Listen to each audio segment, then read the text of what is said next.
Because Rabbi Mordecai's here. Um, we're kind of like we're holding by multiple conversations throughout the day. We can't. These are like right now things. These aren't like futuristic predictions. I remember like in like the early 2000s, there's like all these books written by like leaders in the software and computer world, and all these people were predicting the future. And I think Bill Gates had a book called The Paperless Office or something like this, and it was just all about like the future office space and how there wasn't going to be any paper in it. It was going to be like all computer, which we kind of see that today in many ways. And people came on with different predictions and people being able to do business through vocation and whatnot. But over here, we're talking about now. We're talking about like building a new society and a new spiritual society and a place where people can achieve their ultimate potential, and really utilize this time on planet Earth to really actualize our potential and to really think and create a collective consciousness of a higher reality of governance, right? And this higher reality of governance is based around the needs of our soul, right? The level of governance that we've had and we've created through government and legislation up until this point has been based around the level of consciousness of the body, right? And the five senses. So everything that you see designed around you, the buildings, the nutrition, the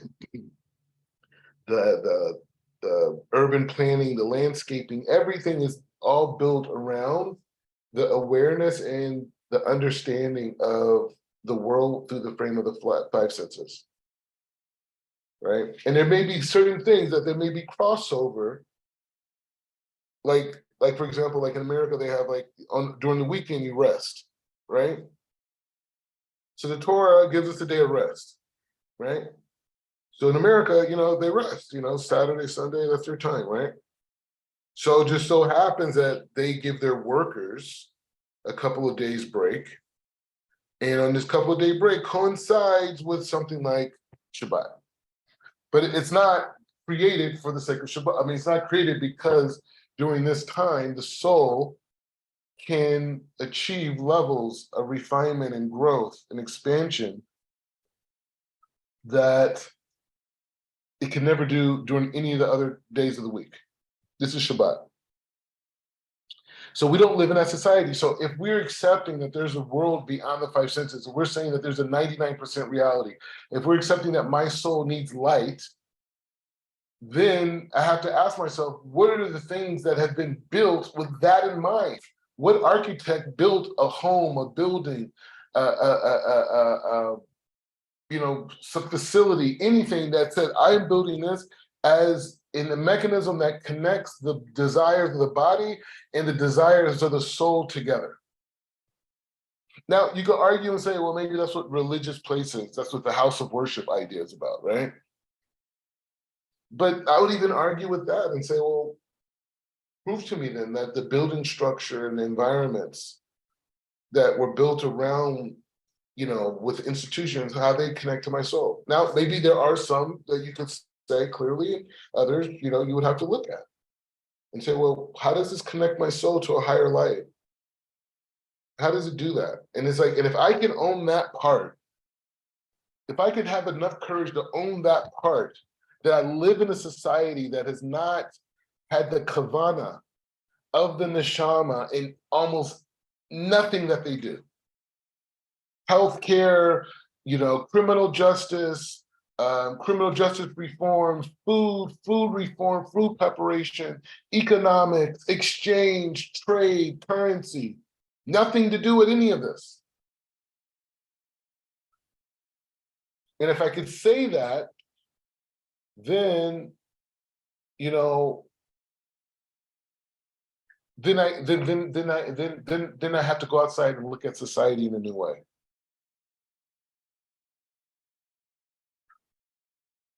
Right? I have to go outside and look at a society and say, hey, you know what? Nothing in the society was designed to improve my neshama. None of this was designed with the thought process that I'm in this lifetime to correct my soul.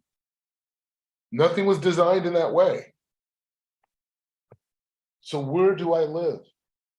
Where am I at?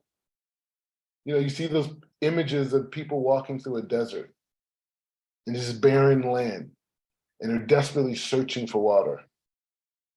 Perhaps that's us in a big city, in a metropolitan, right? Maybe that is us. We're walking around here looking for some true mercy, some true hesed, some true instructions about how to achieve fulfillment in this life. And we're walking through a desert called the manufactured city, the manufactured neighborhood, the manufactured community, searching aimlessly to quench this desire and this thirst of our soul in an environment that was never designed to even provide that. And what we do is we go around and we make up stories in our head and we justify it. They said like, hey, you know what? It's like someone like walking in a desert, right?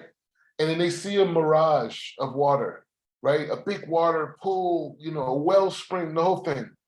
And they walk over there for miles and miles and miles and miles, and they stand right in front of it.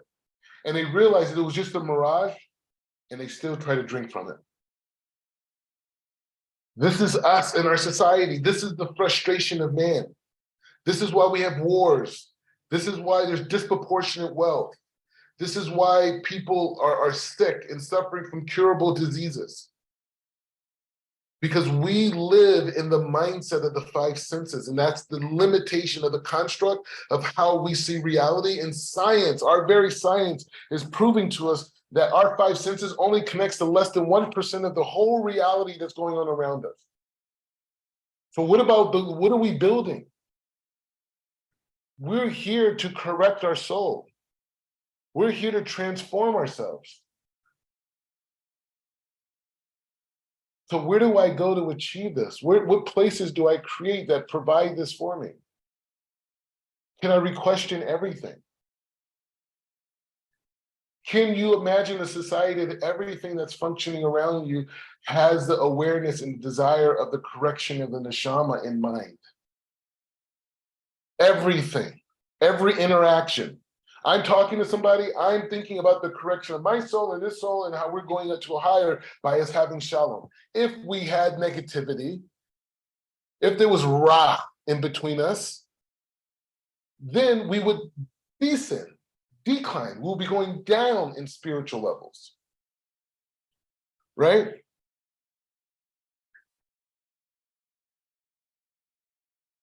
We'll be going down in spiritual levels. So which one are we going to choose day to day? People wake up in a day, what are they going to choose? They're going to choose to have interactions that they go up or interactions that they go down. Come on, we're selfish. Of course we're going to go up. It's more light. It's more pleasure. It's more fulfillment. But if we don't understand that we're even in that matrix of reality, then, you know, we wake up every day and what is it? It's just, it's an interaction.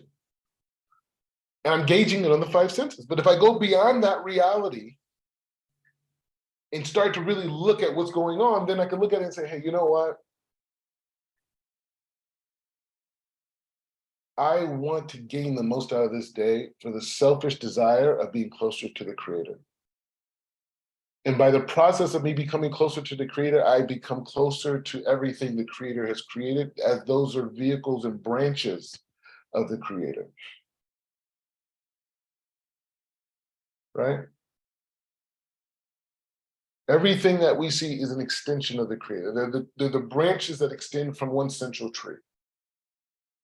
And these branches go all across galaxies, universes, and they're all connected. They're here on Earth and they're here in the upper spheres as well. This is the society that we want to create, where people are connecting to expanded consciousness. It's like, what is disagreements between people? Disagreements between people, whether it's in a marriage or whether it's two countries, is two different consciousness trying to fit with each other, right? And that one, this consciousness has a desire, as a thought intelligence. This other consciousness has a desire as a thought intelligence, and they can't match. And then from those two consciousness, they can't match, and that's where the concept of conflict comes from. Two different consciousness that can't meet.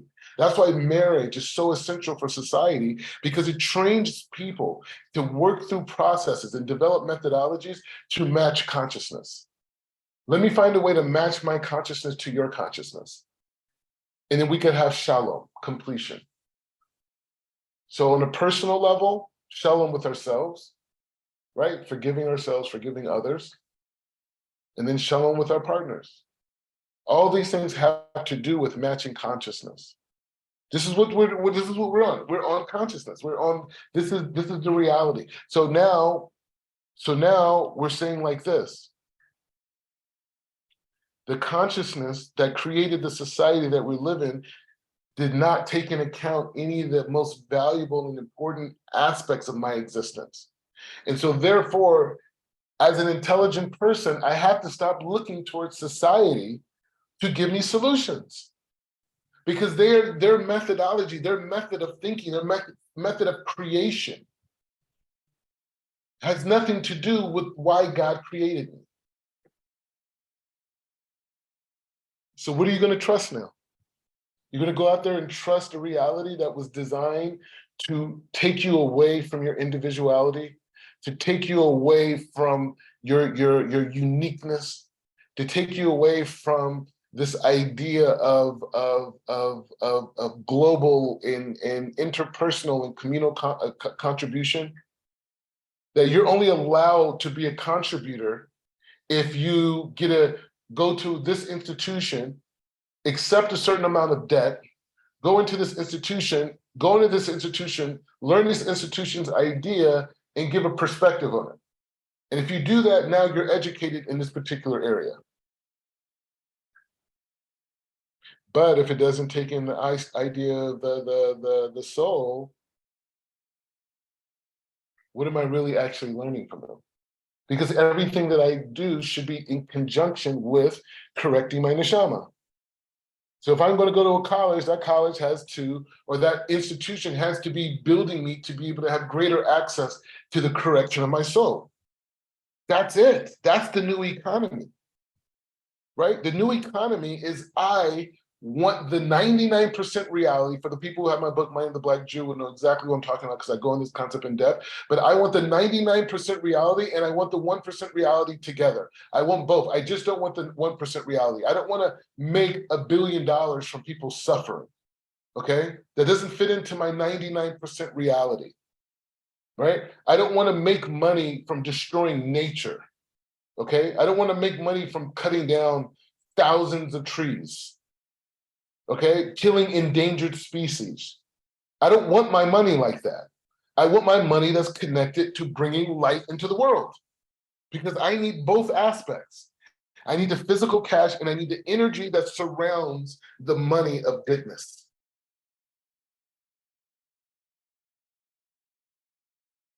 So who are you learning from? Who's teaching you how to do business? The business of the 5%, the 1% reality from the 5 senses? Or a vision that's connected to exploring what an economy and the social structure connecting the needs of the soul and the body together? Where are you going to go? And that's where we're drawing the line. That's where we're drawing the line now. Right now, people have to make a decision of what they're going to believe, what systems they want to function underneath. Because right now, there's a set of rules and a set of ideas that are only based around body consciousness, only at the level of the nefesh of the soul. And the higher aspects of the souls is not even taken into account and is even rejected, and even the lowest level of the soul is not even taken into an account. But they're operating in the frame of the nefesh. And we people who have higher aspects of our soul, we're trying to fit into that system. We're trying to fit into skinny jeans and we're 300 pounds of holiness. It doesn't fit. We need baggy jeans. The point is just saying that this is the building of a new psychology, of a new society. It's like, what does this mean? if the society that we live in is not taking into an account our true needs as human beings, as designed by God, as Hashem blew a ruach into the nostrils of the first man that embodied all of creation, right? You know, it's interesting. I was thinking about it. So, you know, there's this idea that, you know, people who aren't so good come back in this lifetime. They come back reincarnated as like animals and lower kingdoms, basically, than human kingdoms. You have the mineral kingdom, rock kingdom. I mean, the mineral rock kingdom. You have the plant kingdom, and you have the animal kingdom, the human kingdom, right? You even have the kingdom of angels, but man is even above those. And so there's an idea that people who are really bad people who are Rashayim, they come back reincarnated as an inanimate object or an animal, right? They could come reincarnated back as a rock. People come back reincarnated as a palm tree. People can come back reincarnated, you know, as an animal, right? And it says like when we elevate food, we actually are elevating the sparks of one kingdom of a soul to the next kingdom. So like if I say a bracha on say vegetables, like those sparks of souls that are inside of those vegetables elevate to the human kingdom, I mean to the animal kingdom, right? And then like animals that are kosher that I eat are those animals, I'm able to elevate those all the way to even the human kingdom. Such a crazy idea when you think about it, but it's real. But the point is like this. So my question was, so in Bereshit, it talks about the trees, the plants, the sea creatures, it is whatever. But man wasn't created yet. So my question is, what are the sparks of life that exist inside of all these entities that existed before man ever sinned? Right? Before there was ever a wicked person in the world, right? What was the souls inside of all those things? You have an answer to that? No. But it's a great question, right? If we're saying that trees, plants, all these different things are reincarnated, and they're sparks of souls that fell from the human kingdom because of their averot, right? And they come back reincarnated, and they refer to that as kafakela, right? So what happens? So this is my personal terrorist. I haven't heard it anywhere else, but maybe I'm sure it has to be someone says, and I probably may even heard it somewhere, and someone said it at some Shabbos table, and I didn't realize it. Anyways, but my terrorist is that when Hashem says, "Let there be light," right? When he says, "Vahi or," right? Vahi or. That when that happened, everything that was to be created and everything that will be created was created. The Yam Suf was created, everything was created, Mashiach, everything, right? In terms of a physical expression of that. We know even before the world was created, there were certain principles that were created. But the point is saying that, Quran Midrashim, but the point is saying that was created. So my personal teretz is, when Hashem said, "Let there be light," all the aspects of creation, all the stages of creation, the souls were all created in the beginning of creation, and they all went through an evolution process.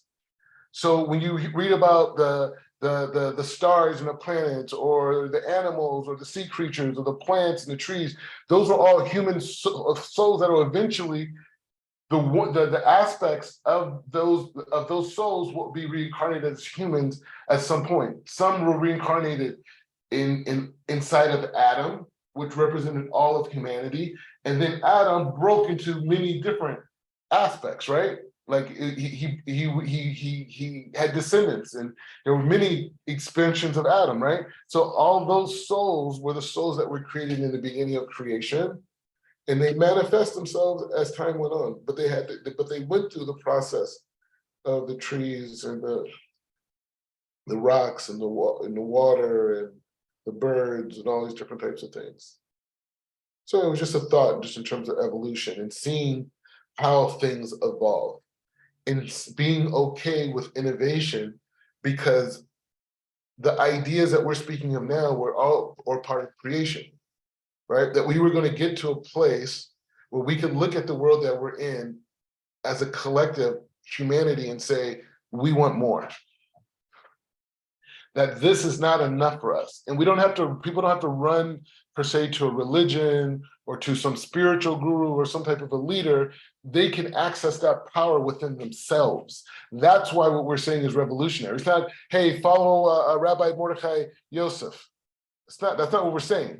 We're saying that Rabbi Mordechai Yosef is saying, like, hey, I learned some things and went on a process that I was able to access an inner power that allowed me to look at life and my desires and what I really want and what my purpose was in an extremely elevated, pleasurable way.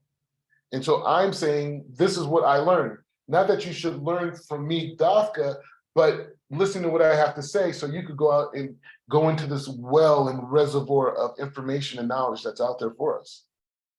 It's all out there, right? So the point of the thing, like we're getting into that place where you can look at the society that's around you and say, hey, you're not meeting my needs.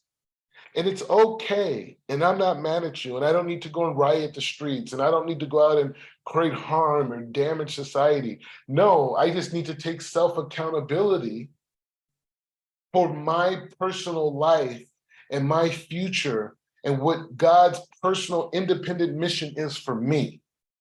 In the past, people come along and bring up these things that not on this level, but ideas, and they want to go and take over the government and run into it. No, that's part of the 1% reality game. Let's go and conquer, let's take over, let's do it, we're going to be in charge. We're not holding by that. We're holding by peace. We're holding by connectivity. We're holding by love.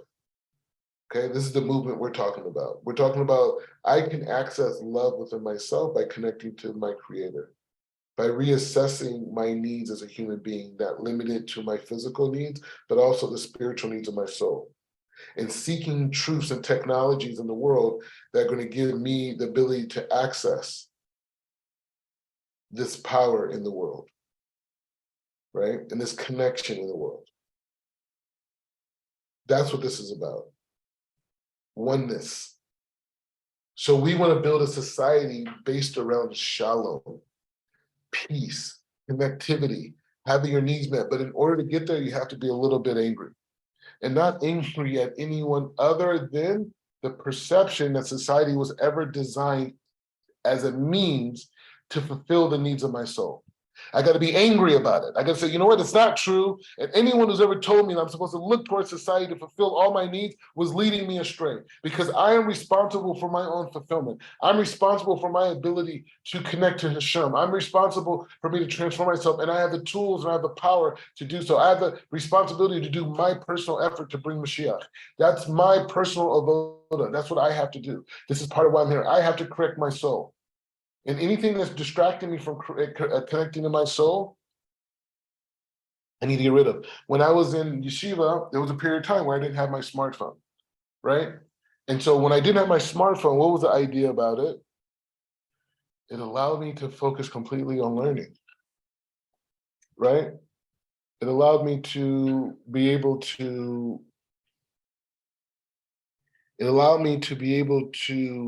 hear the words of the sharing that I was in, and like really imprint those words into my chest, right? And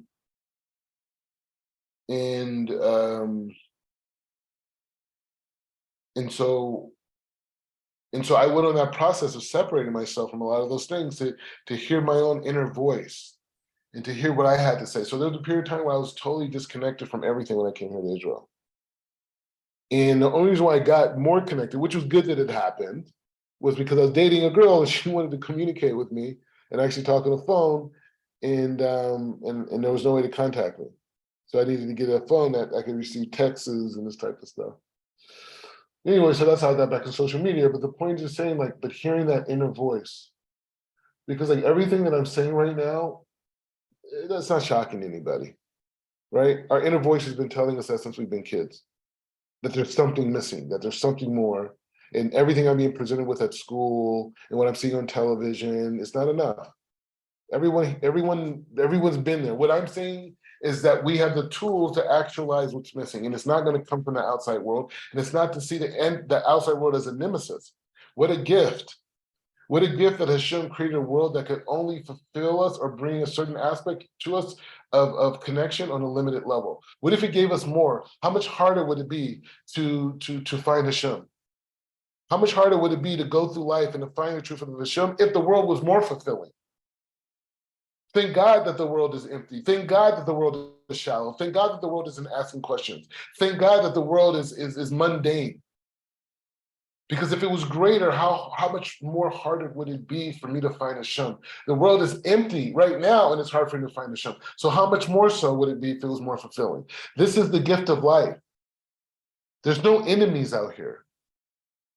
There's opposition. There has to be. There has to be someone who goes on YouTube and say, oh, I don't like this guy. I don't like what he says. Right? I don't like this guy. I don't like what he says. I don't like her. Oh, I think this. I don't like the way he wears. I don't like his kippah. I don't like the way he talks. Okay, fine. It's okay. I feel that way about people too. It's okay. People that I don't know. Right? People I've never met in my life. I feel that way about from watching television and media. So I'm not offended that you feel that way about me. But I will defend myself if you make accusations. I have to. Totally. So, just going forward, and moving forward, let's trust that the new ideas that are coming to us, the new ways of seeing things, the new ways of seeing life, it's not some like weird stuff. This is a part of creation, right? That we're going to get to this time, and we're going to go further. We're still in the process of building the vessel to understand what it means to have a new spiritual society, right? We're dealing with the psychology of a new spiritual society right now, right? And this new society is able to look at the world and be okay and love the world for not fulfilling all of its needs, even though it tries to promise the best that it can. But we still can love the world, and we can say, I love you, but I have to do other things as well because my capacity to receive is beyond what you're able to provide. But I love you and we are one. We are going up together, right? This is the true understanding of Malchut and Zeir Anpin. Malchut just doesn't have any light of its own. It's physical, it's building, but it doesn't have any light in its own, and it has structure. And the only light that it produces on its own is from the dark side, from the klipa. Or maybe not produced, but it's an aspect of the personality and experience of Malchut, is there's this desire to receive. And so you have this desire to bestow this light, this Zeir Anpin. And that light wants to come in and fill that vessel. That's what it wants to do.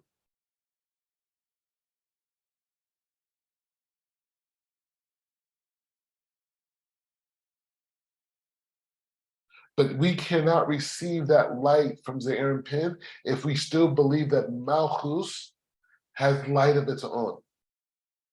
We have to remove that thought from our mind. There's no light. There's only limitation in the frame of Malchut. I could find you Zohar. I could show you. Go specific. It says Malchut is about lack. This is the world that we live in. We live in the world of Asiya.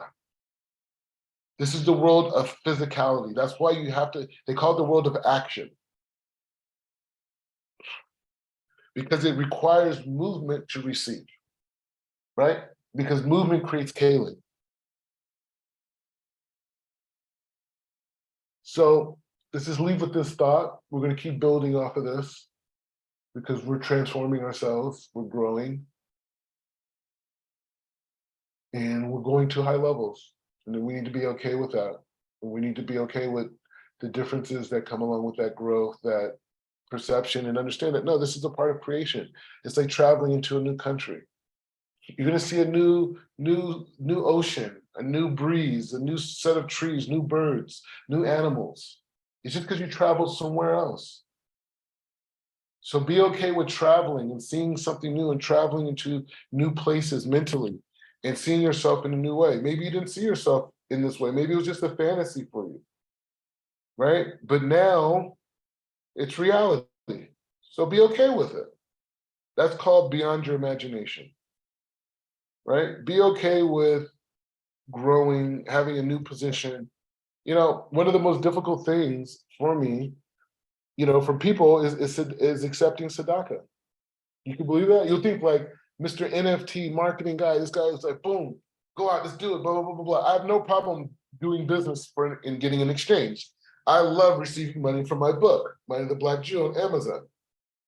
But tzedakah is just like, wow, you know, it's like someone's like trusting that your days and your times are holy. And by supporting you, they get the merit of supporting someone holy. And you think like, wow, this person is trusting me with their tzedakah. This is like a precious thing. It's not just like, oh, okay, here's some money, you know, blah, blah, blah, blah, blah. No, this is like, this is part of their Olam Haba. This is part of their testimony in front of Hashem, right? And they're trusting you that you are living in such a way that it merits that they should be redeemed because of that effort. To me, that's heavy, man. I don't take that for granted. Like, it's a real thing. And when people give you tzedakah, now you're not just living for yourself and your own holiness, or maybe even your family. Now now it's for them. Now when you're learning Zohar, or you're teaching, or you're doing whatever, or you're having Shalom Bayis in the house, or you're teaching in the home, or outside, or you're having Shabbos, they're a part of that as well. They're a part of those mitzvot. In the stern, in the starkness of keeping those mitzvot and the being machmir and all these things, this is this is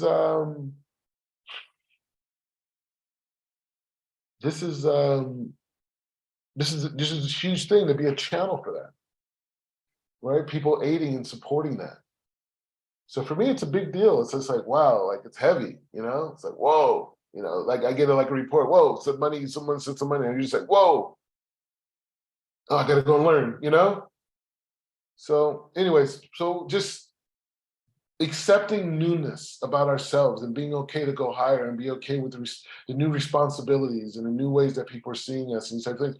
Be okay with that, because this is a part of the process of the splitting of the Yam Suf in our lives, receiving the Man in our lives, and eventually receiving our own personal Matan Torah. Right? Baruch atah Adonai le'olam, amen, be'amen.